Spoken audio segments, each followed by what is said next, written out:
Hi everyone, it's Mrs. Archer, and this week we are focusing on zoo animals, and I have a book that goes with our theme. It's called Animals Strike at the Zoo. It's true. It's written by Karma Wilson and illustrated by Margaret Spangler. What would happen if there was a strike at the zoo? Let's find out. There's an animal strike at the zoo. It's true. The headlines are telling it all. The animals quit. That's it. We're through, say all critters from biggest to small.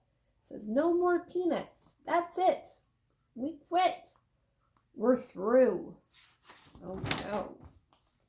We're paying only peanuts, the elephants shout. And goodness, we're bigger than that. So now they won't trumpet our lumber about. They sit in the shade looking fat. The monkeys won't monkey around anymore. You won't see us climbing again. They wallow like big monkey lumps on the floor. We want a nice pool in our pen. Who wouldn't want a nice pool? The leopards aren't prowling. The wolf packs aren't howling. The tigers aren't growling. The otters are scowling. Egad, the worst has come true. There's an animal strike at the zoo. The zebras are looking like horses today. They painted their stripes in, you see. We're all sick and tired of eating this hay. Our good looks do not come for free.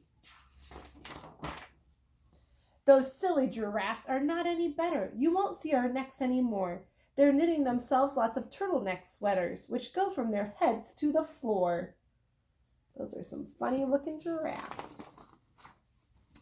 Business these days is as slow as can be. Folks go to the circus instead. Nobody wants to pay money to see the animals lying in bed. The lions aren't roaring. The eagles aren't soaring. The penguins are snoring. It's all rather boring. What can the zookeeper do? There's an animal strike at the zoo.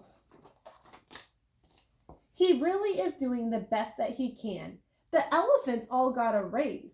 Instead of just peanuts, they now eat pecans, and he offered them 6-hour days. Looks like the elephants are getting a little happier. Let's see if he can make the rest of the animals happy. The monkeys were given a small kiddie pool, and he's feeding the zebras sweet oats. But the monkeys complain that the water is cool, and the zebras demand root beer floats. Then in through the gate walks sweet little Sue. She just can't believe that she's here. She's always wanted to come to the zoo, and she begged for this trip for a year. She don't get to see many of the animals if they're on strike. But no birdies are peeping. No lizards are creeping. No bunnies are leaping. Then poor Sue starts weeping. Her heart is broken in two by the animal strike at the zoo.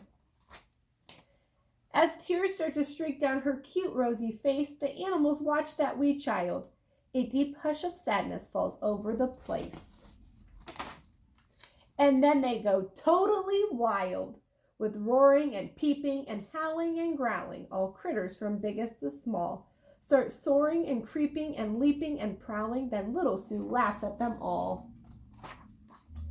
And all the animals find out that day they actually like what they do. The zookeeper calls the reporters to say, "Hooray! No more strike at the zoo." But the bear at the circus won't pedal his bike. Uh-oh, he says he's on strike. So now the circus animals are going to go on strike. I hope you enjoyed that story. If you have a chance, check out the San Diego Kids Zoo website. They have a lot of live streams of the animals. I've been sharing them with my kids. We've spent a lot of time at home watching them. We've even found the baby giraffe. There's a baby elephant. And Mrs. Archer's favorite is the orangutans. And if you're lucky, you'll see the baby orangutan as well. Hope you all have a great week.